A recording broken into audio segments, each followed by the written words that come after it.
So far during the first ever Rookies vs. Veterans season of Hell's Kitchen, the returning chefs seem to have a leg up on the newbies. Last week Chef Gordon Ramsay made his first cut of season 18, sending home rookie Scott Popvic and hissing, "I won't remember him by tomorrow." But this week a veteran is on the proverbial chopping block. Gold Derby exclusively revealed that Season 4 favorite Jen Gavin went into a fiery outburst during Friday's episode, accusing Ramsay of lying about her missing duck garnish. Did she end up turning in her jacket? Below, check out our minute-by-minute Hell's Kitchen recap of Season 18, Episode 3 to find out what happened Friday, October 12th at 9 HC.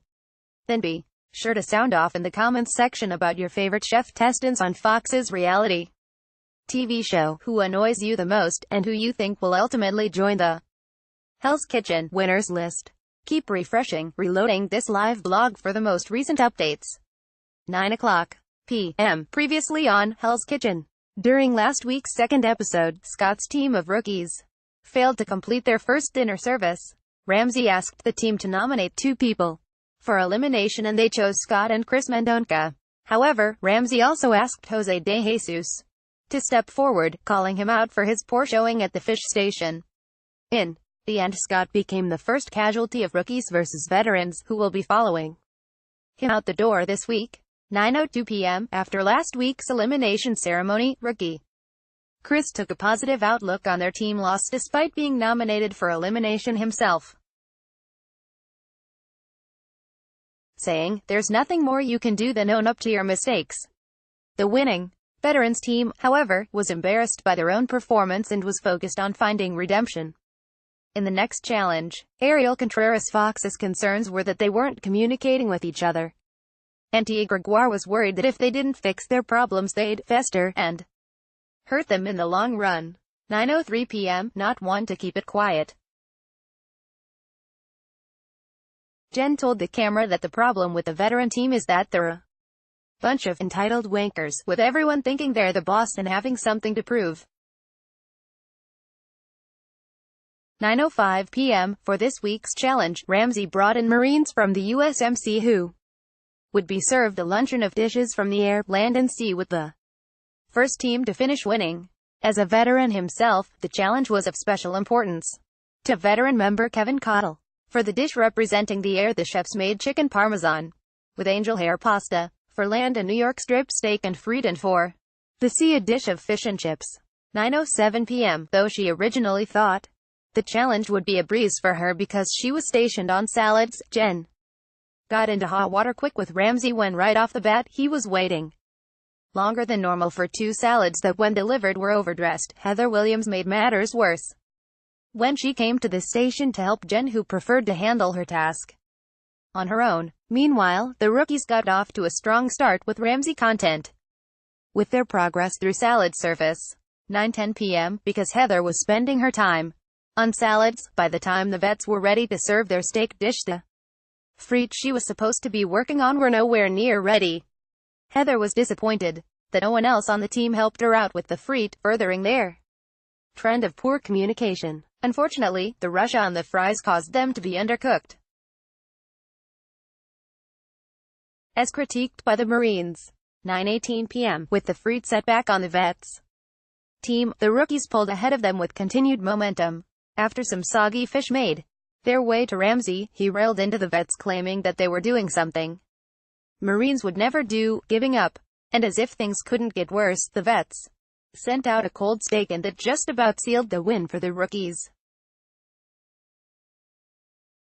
9:20 p.m. As their reward for winning the challenge, the rookies were treated to what Ramsay called an authentic Hollywood experience by starring in their own film.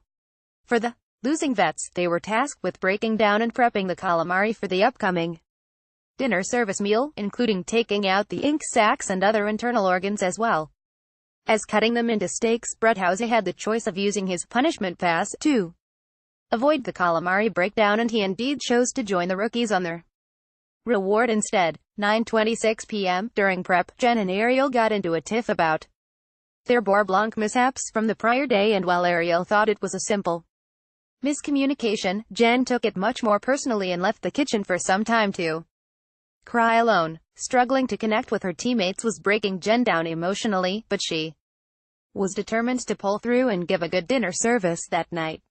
9:32 p.m. Prior to dinner service, Ramsay unveiled the trailer for Hell's Riders, the film The Rookies, plus Brett filmed earlier in the day. The viewing of the trailer was rare. Bit of lightness by Hell's Kitchen standards, but it didn't last long as the teams began dinner service. 9:34 p.m. Added to the dinner service menu tonight was a grilled calamari appetizer to be served tableside by rookie Mia Castro and vet Ariel. With hot apps on the menu, Kevin was less worried about those and more worried about Trev McGrath, who generally takes too long to get plates out. Sadly for Trev, Ramsay noticed this too, and scolded him for taking too many breaks to drink water. 9:36 p.m. Motto presented a risotto to Ramsay, but it was too crispy and that set Ramsay off for the first time this episode against the rookies. On his second try, Motto delivered a much better dish and service continued. 9:42 p.m. Both teams served first courses to the dining room around the same time, but on second course, Jen was once again struggling, this time not putting enough salt in her mashed potatoes. When Ramsay addressed her, Jen's response was, "What am I doing wrong now, chef?" Her words came off as disrespectful to Ramsay, but instead of making too much of it, he simply walked away from her and allowed her team time to help her recover her dish. 9:43 p.m. On the rookie side of the kitchen, Gizzy Barton and Scott Leonis had a breakdown in communication about time that ultimately caused Gizzy's fish to come out dry. From her perspective, it was Scully's fault for failing to help her out. 9:51 p.m. Luckily for the rookies, Jose stepped up to the plate to course correct for their team and presented good halibut dishes for service. Despite the setbacks for both sides, they maintained a proper pace for service until Kanye Houston fell behind for failing to delegate things she couldn't handle to her teammates. Once again, the rookies were saved, this time by Mia coming in to reorganize everything for them. 9:53 p.m. For the vets, Jen was still in the hot seat, but now it was with her fellow chefs. T took a dig at her, saying maybe she only came back to the show in order to sell her jackets. With tensions high, when Ramsay brought the vets in for a huddle, Jen lost her temper and accused Ramsay of disrespecting her and attempting to sabotage her in the competition by using an example of her poor work that she didn't believe was hers. As diners looked on, the fight escalated to a point where Ramsay and Jen were in the back of the kitchen, yelling at one another, resulting in Jen removing her chef's coat and Ramsay telling her to get out. 9:57 p.m. After Jen left the kitchen, through the dining room, of all places, the vets continued dinner service, with Brett saying she was going to the first from their team to leave anyway. Jen left the show for good, at that point wishing she'd said more to Ramsay than she did. Before announcing the dinner service winners, Ramsay defended his own integrity and made it clear that Jen was gone because of her own attitude and for disrespecting him. As a result, Ramsay decided that both teams would be spared the elimination of any other chefs and congratulated them on finishing service.